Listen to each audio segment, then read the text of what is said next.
So thank you very much for coming this afternoon. I'll start by acknowledging that this is Gadigal land and paying respect to elders past and present, recognising that they're the traditional custodians of knowledge for this place.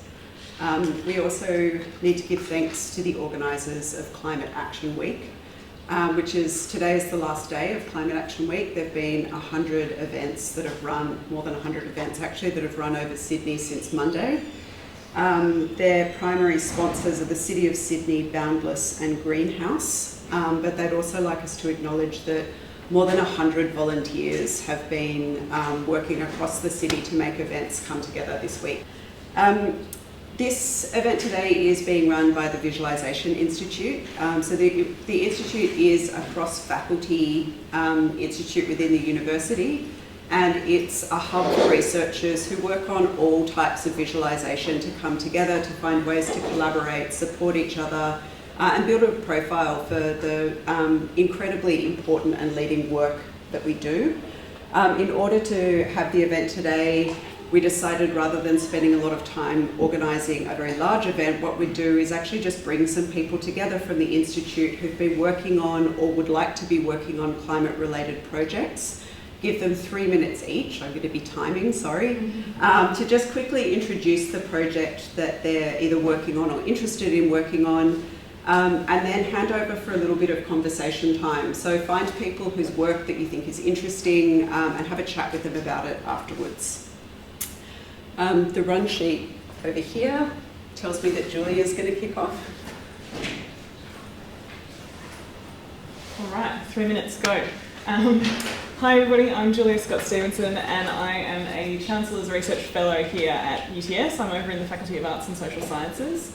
My research fellowship project is titled Envisaging and Enacting Just Climate Futures Through Immersive Media. Immersive media is purposely vague as an umbrella term because part of the research is me exploring which form might work appropriately, and it's not a case of finding the right one, but testing out a few different approaches. I come from a documentary background and specifically expanded documentary forms, so that informs most of the work that I do.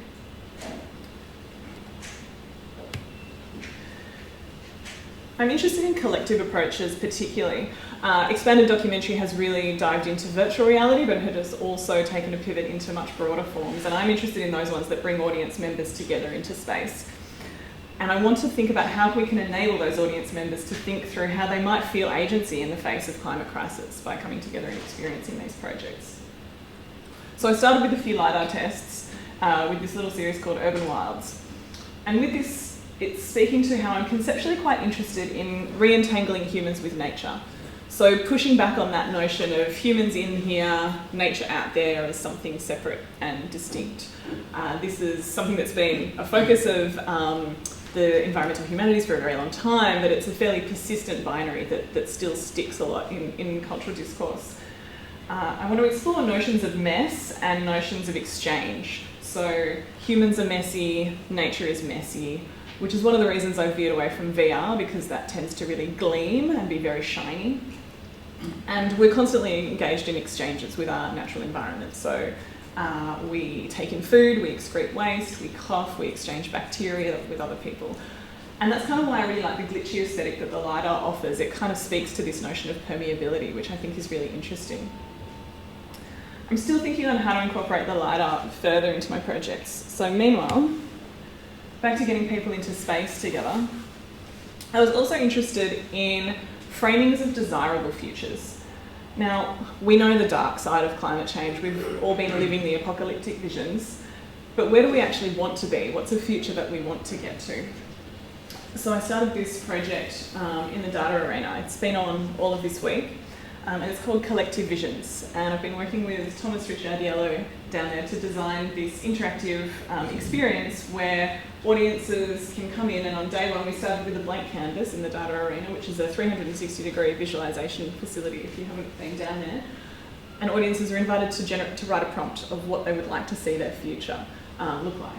And we're using Stability AI to generate an image, and then we contribute these to a collage that builds collectively over the 5 days. I wanted people to be able to visualise what their hopes were quite quickly, and importantly also see what other people wanted too. So the collective approach being that you can be perhaps surprised or sparked by what other people are wanting to see, and then there's a reminder that there are others with hopeful visions too. It's open again at 3 o'clock this afternoon till 5, so if you have a chance down in Building 11, please come along. Thank you.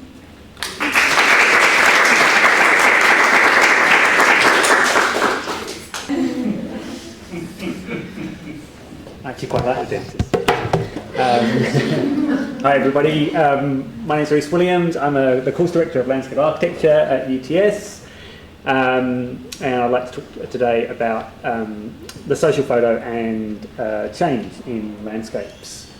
Landscape architects are engaging in new ways in change, and as a result projects are changing in ways considered indeterminate, transgressive and entropic, countering traditional notions of landscape transformation. So these are all projects produced over the last 30 years and engaged with change in novel ways. Representational strategies to document those projects haven't kept up with progress, and typically representations in landscape architecture focus on notional ideas of change, so what we would like to see happen, and overwhelmingly idealised notions of change that leave little room for the transgressive behaviours of contemporary landscape architecture.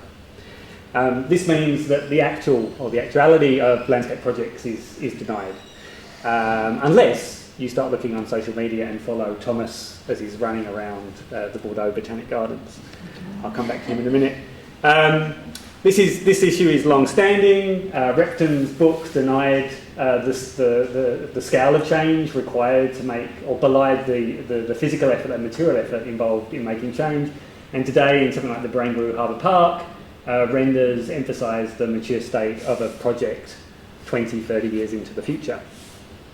My own research to date has looked at the use of printed photography in published books and the ways in which formalised photographic practice in landscape architecture focuses on the reproduction of photos that deny these practices of change that I've just talked to briefly.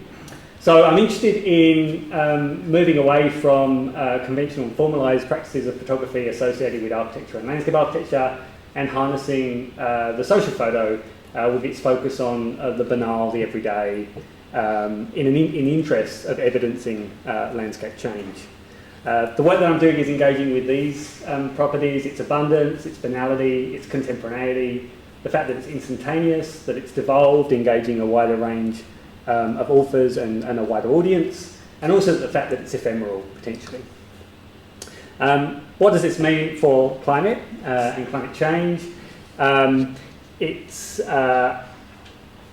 Alternative approaches to photography can help us to evidence authorial strategies in circumstances where projects don't conform to conventional ideas of form and process. And conversely, design landscapes that embrace change, understood otherwise, can help us come to terms with the impacts of climate change, understood as change on an unparalleled scale.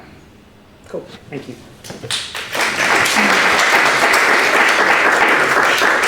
And if you're interested in seeing some other stuff, I have a website, seeingotherwise.me. Great, thank you.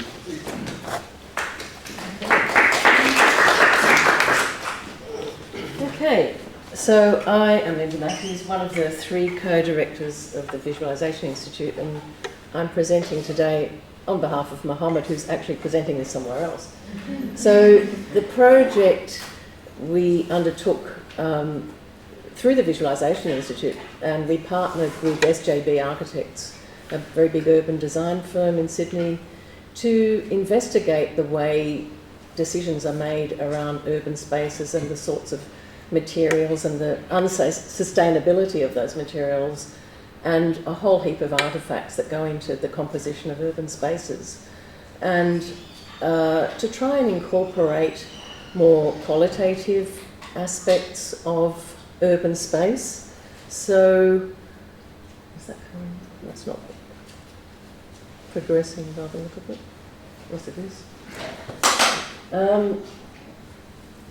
So the approach that we took was, it was image-based, and we thought, what we would do is select a number of spaces across the Sydney area, the Sydney region, and put out a survey. So we went to these spaces, we took photos from a human point of view. We're trying to embed more human properties into these spaces. So trying to develop a methodology where it's not, assumptions are just not made by high-end developers and governments.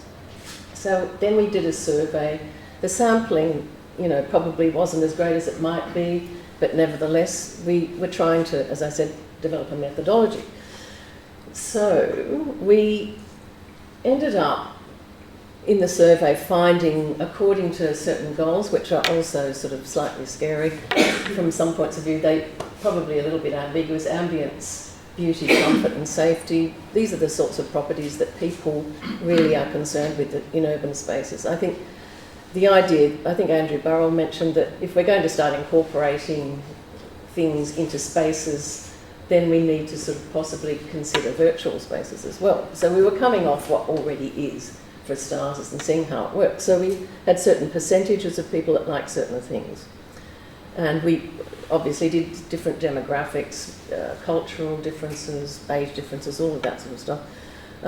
Then I applied the technique I use with medical imaging software to look at change over time in spaces. We looked at changes in colour, brightness and movement, and we also did sound over particular time frames, which were over a number of weeks. So we started to establish a palette of colours that people like. These are the images that people particularly like. So we're trying to build up a repertoire of things that people actually wanted to live with. And then we selected a site, a theoretical site in the city, looking at, Mohammed started to apply an evolutionary algorithm which embedded some of these properties that we were looking at into an algorithm that would actually consider a site and then put out a range of propositions around that site that looked at all of these qualities: green spaces, heritage buildings, focal points, took all of these into consideration. And there's the proposal, sort of, that's the sort of target stuff that we were looking at, that's the area, that's the outcome. And we actually won the Australian Urban Design Awards with this just very recently, and hope to get an ARC grant to look at changing government policy around how spaces are built. But as I said before, we don't want to become too deterministic about these. It's about trying to broaden the palette of what we're composing to put into these spaces rather than delimiting it. Okay, thank you.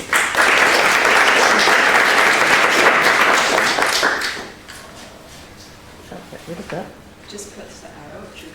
Yes, very much pressing the arrow. Okay. You want to?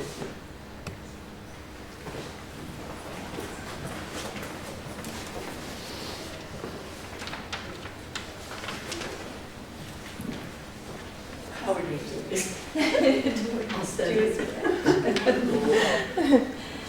Hi everybody. I'm a practice-based design researcher and I explore ways to visualise ecological and cultural storytelling through wayfinding design and visual communication design. And collaborative projects are a big part of what I do. This first project here was, I'm going to talk today about two different Indigenous-led projects which I've been fortunate enough to work on. The first one here was for the Gunyama Aquatic Park and Aquatic Centre, and was Indigenous-led and guided and by Jim Jama. The interesting part of putting together this strategy, which advocated for change through the planting of eastern suburbs Banksia scrub, the creation of microclimates and habitats for wetland species, and for water to seep into soils and filter through rain gardens, was that this wasn't actually asked for until the whole build was the construction was underway. So it was kind of, really a pointless action in the first stage for the council, but now has informed phase 2 of the build, which there's some work to the side here to show. And now I'm going to jump into the project that Jacqueline and I have been privileged enough to work. Jacqueline's been working with Fire Sticks Alliance for a long time. And this was part of the Black Summer Recovery Grant project, healing people with cultural knowledge and the revival of good fire. So we were involved in these signs in the Hunter region. You can see the vast distances that we were working with. Each sign responds specifically to the story of the unique relationality of trees, fauna and burn types in each different country. Each sign is located and gives public recognition to the work of each fire practitioner group, who are the authors of each sign. Each sign acts as a marker on country to guide people to places of regeneration and as a talking point for stories told during Indigenous guided walks to educate local school children and community about the value and benefits of cultural fire. Thank you. There's so much to talk about that. We've got 3 minutes, so thank you very much, Sarah Jane. That's great. So, questions of social and environmental justice are the focus in our collaboration, particularly in that Hunter Valley project. Central to this project has been the recognition of the sovereignty of First Nations people on lands that have never been ceded. So these signs are markers of on Aboriginal owned or managed land where the community is taking authority in how they manage the country through fire. So these are the stories of the restoration and the repair of country. In this project, the concern for translation of understandings of place that have been held for over 60,000 years and the designing of respectful interpretations are focused through strength-based strategies to decolonise and foreground Indigenous perspectives and knowledges. In particular, my research considers the role of the non-Indigenous designer as an ally, advocate and activist in the struggle for the health of our rivers, oceans, waterways, air, plants, animals, insects, birds, and all the relations that contribute to resilient, complex systems. Advocating for cultural fire is one way to address climate change. The health of the landscapes and ensuring the self-determination of our First Nations communities. In this work, questions of, can we go to the next slide? Questions of respectful and responsible design practices, of translation, interpretation, engagement and representation are at the forefront of our collaborations with agencies, communities and academic partners, and also in my creative project, The Morphology of Place. So we've got a bit more time. We did so well. So the work really is trying to understand respectful ways of working across all communities, probably using Indigenous values as a central guiding principle. Thank you.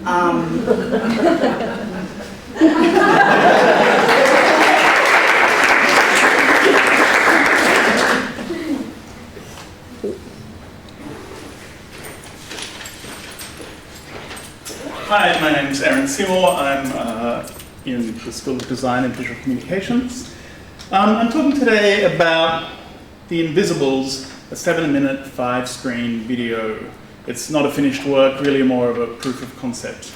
When I made it, Google had just released Google Earth Studio, which allowed one to animate and render the camera in Google Earth. And it seemed to me this might make for an interesting and accessible storytelling engine. I find something ominous and kind of totalitarian about Google Earth, having as it does a precedent in the US military's virtual battle systems of the late 90s. It seemed an appropriate tool and aesthetic to think about the technological dominance and transformation of the planet. It's 2020. The air has barely cleared of PM 2.5 particulates from the catastrophic summer bushfires before a new microscopic threat replaces it, the coronavirus. Meanwhile, I'm reading up on microplastics for an exhibition pitch to the powerhouse that can now be found in the depths of the Mariana Trench, into the peaks of the Himalayas, and in the placentas of unborn babies.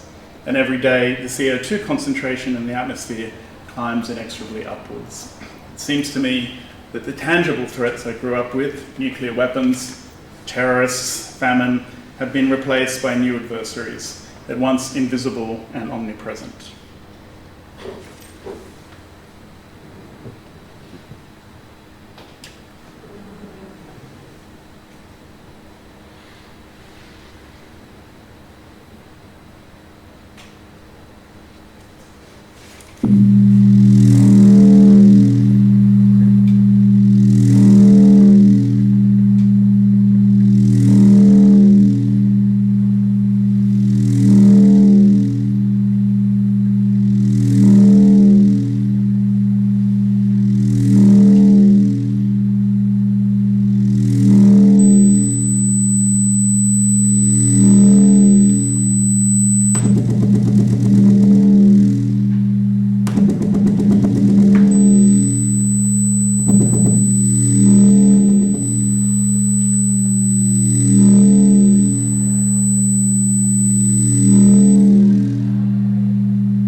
Exactly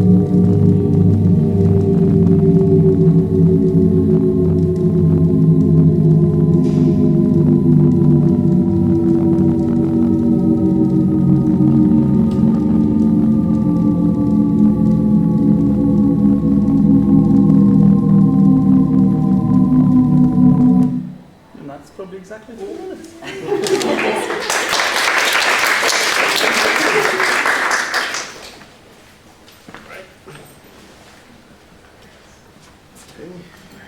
Hi, I'm Rafael Luna. I'm a senior lecturer in the School of Architecture here. And today I'm presenting a project that I'm currently working on titled Wild Futures. I run investigations and research that have to do with the hybridization of architectural typologies with infrastructural components for the purpose of having an architecture that's productive in the production of and management of resources, be it energy, water, clean air, clean food, waste management, and biodiversity, as well as industry, bringing clean industry back into the city. This particular project had to do with issues of biodiversity and how do you rewild the city. One of the major components of biodiversity that's being threatened is the colonies of pollinators, specifically in urban environments because of the push of urban growth. So there are global initiatives like the EU Pollinator Initiative, the UN has its own, the US Department of Agriculture has its own, because they see the threat in global food production. So year after year, pollinators are dying. The EU Pollinator Initiative is the most comprehensive one in the sense of breaking down the different environments that need to be tackled in terms of research. Agriculture and rural environments are the most obvious ones for food production, but urban environments are the ones that are lacking, and that's where we threaten the pollinator ecologies the most. So this research started as a collaborative research funded by UTS with the Faculty of Science. Dr. Yvonne Davila is a specialist in pollinator ecologies and pollinator networks, so I've been working with her in trying to investigate how to change that typology and the image of architecture into something that can cohabitate humans and wildlife, in this case pollinators. So the project started by taking a methodology in science for understanding what would be native species of pollinators, native species of plants, native species of soils, and what type of parameters would that give for architecture in the sense of producing elements that could be structural, could become shells for housing humans, right? So the scale of all the components are guided by parameters given by pollinator science, or pollination science in this case, where we can start thinking of how or what the pollinators need in order to habitate these spaces. So there's a whole list given to me by Dr. Yvonne of, for example, native species of plants that have to be selected from specific nurseries around Sydney and be located in specific locations around the structure. And this starts dictating the whole tectonics and the whole image of architecture and how it should change in order to produce this cohabitation. So we were able to produce a prototype, which is sitting right outside Tower. If you go right between Broadway and Building 1, you'll see a 1-to-1 scale of, not of the house, but of a section of the house where we can start testing, can it really start bringing pollinators back into urban environments? So this is a more physical approach where, we're trying to change the image and the tectonics of architecture.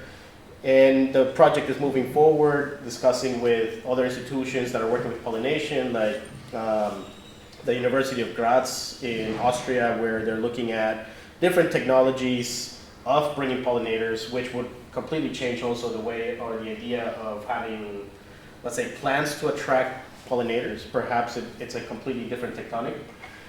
But at the end, the whole discussion is we need to change the image of what we perceive to be elements in architecture in order to start bringing a cohabitation between different environments that perhaps would change the whole perception of what city is in terms of wild or built form.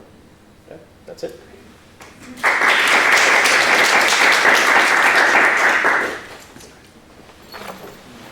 Setting the obnoxious timer for myself as well. Hello, I'm Zoë Sadokierski. I'm an associate professor in visual communication in the School of Design and also one of the 3 co-directors of the Visualisation Institute. Rob Nixon, who's an environmental humanities scholar, recognises the need for narrative visualisations in the climate movement in order to help us fathom the enormity and complexity of the environmental crises that we're facing.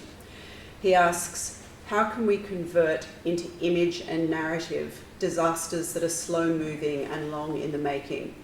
How can we turn the long emergencies of slow violence into stories dramatic enough to rouse public sentiment and warrant political interventions? So a lot of the work I do at the moment is around testing different strategies for narrative visualisation that engages people who are not experts in climate science to get them to understand the scope of problems and to see how we could actually get them to think about making behavioural change or at least attitudinal change. So I use image making as a mode of inquiry as well as a mode of communication. And I create work that's designed to provoke difficult conversations about climate-affected futures. So this first piece, The Everything Change, is a kind of sandpit project. It's a self-initiated project where I think through making. And here I'm visualising and writing about the uncannily close relationship between Margaret Atwood's climate fiction, specifically her Mad Adam trilogy, and the real-world science that it's based on. So I'm exploring genre blending as a narrative technique where I'm mixing speculative fiction with real-world science to draw out the moral and ethical and social dimensions of biodiversity loss and also the de-extinction project. So quite a few of the works I do are taking one particular aspect of kind of environmental crisis and looking at it through the lens of fiction, but also through the lens of first-person accounts and through research. So this is another project, which is another ongoing one. This aspect of it is called Persistent Table of Elements. And in these data collages, I'm kind of troubling the idea that nuclear is a clean energy source by drawing attention to the enduring toxic legacy of the tests that were conducted by the British military on Australian territory in the 1950s, which is a little known kind of occurrence in our own landscape. And I'm using the visual language of data visualisation, but blending it with visual metaphor and subjective kind of observations. And so these projects that are self-generated then start to feed into the work that I do in research collaborations with others. So I'm bringing the narrative strategies that I'm developing into my collaborative process. So I've got 3 projects up there that are part of the kind of ecology of my current projects. One of them is a collaboration with natural historians and museum scholars in the US. Another one is a long-running project with my colleague Timo Rasanen, who's also based at UTS, and we do a lot of collaboration with scientists and environmental humanities. And the third one is a collaboration with the Australian Museum, their Climate Solutions Centre.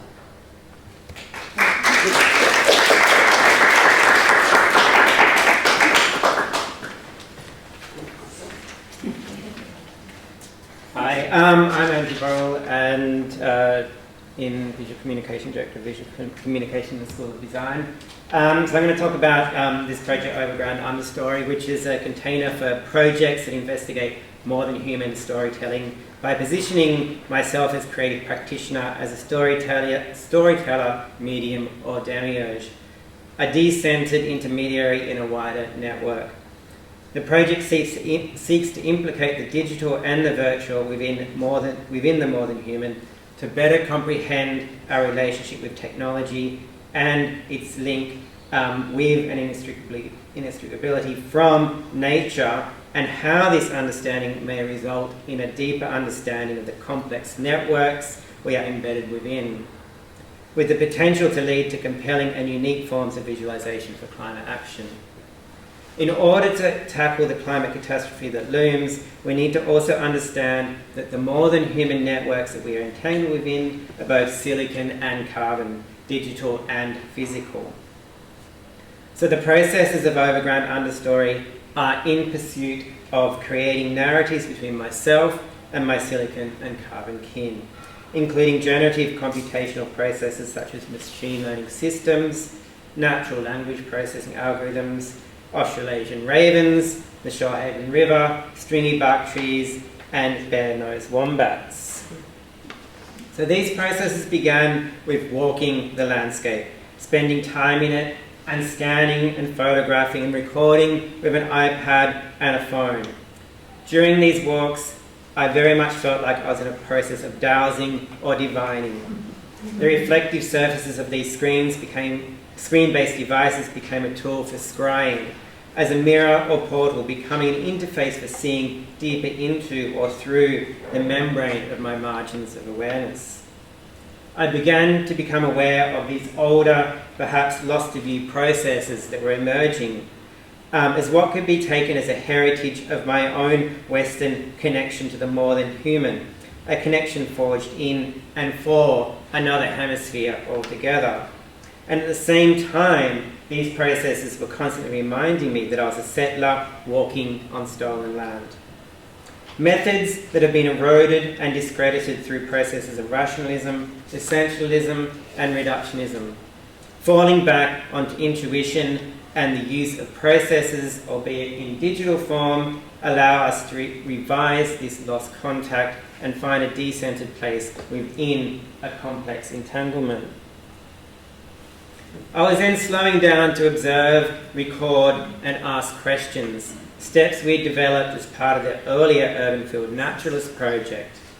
I was following initially unseen pathways created by the more than human networked ecologies, animal, vegetable, and mineral, and remembering that by default, humans are implicated in the more than human, an entangled yet decentered part of this network, and then interpreting these through silicon and digital ecologies.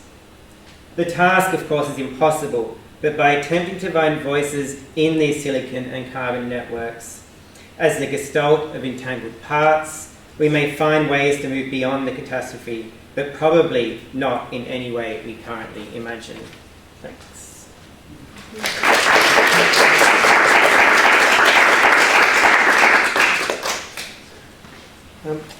Hi, so I'm Andrew Johnston from the Animal Logic Academy, and it's probably good that I'm last because I'm possibly also least. I feel climate projects is not something we've been involved with a lot, but we're keen to be. So that's partly why I'm here, is just to pitch involvement, and secondly to talk about some projects that we have underway that do connect with the environment.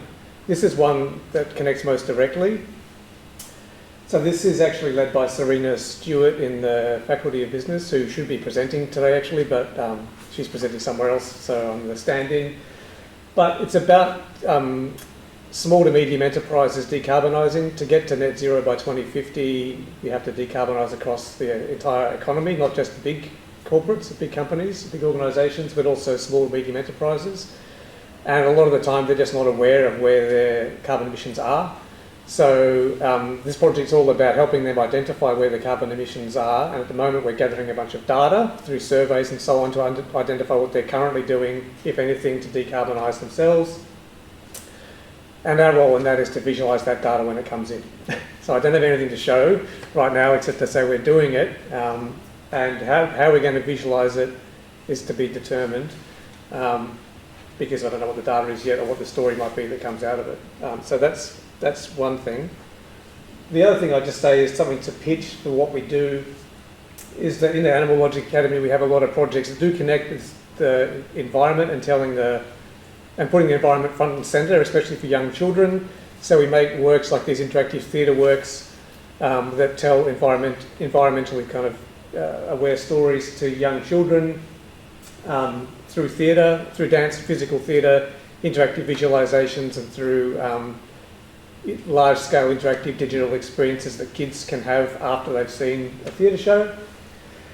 And the other thing that Ian Thompson, who also isn't here today but should be talking about this project, is but this is another Animal Logic Academy project that the Masters of Animation and Visualisation students put together in 2022. And it connects with Andrew Burrell's Wombat video that I saw before. So this is a story of a young wombat who has adventures. It was all put together kind of post all of the horrible bushfire experiences that we all had around that time. And So I guess if I'm pitching anything, it's to sort of say we have very good production skills, very good like animation, visualization skills and game engines and things like that, very good interaction design skills, and we're keen to kind of be deploying them more in the area of climate change. So that's my pitch, probably less than 3 minutes, I'm pretty sure.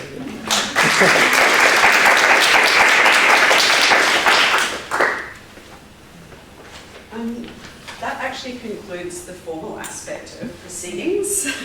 As we promised, we wanted to give people more time to actually just have a talk to people who presented, to have a look at work. We can show some more work on screen. You can ask to see things again, or just generally have a chat now. So thank you very much.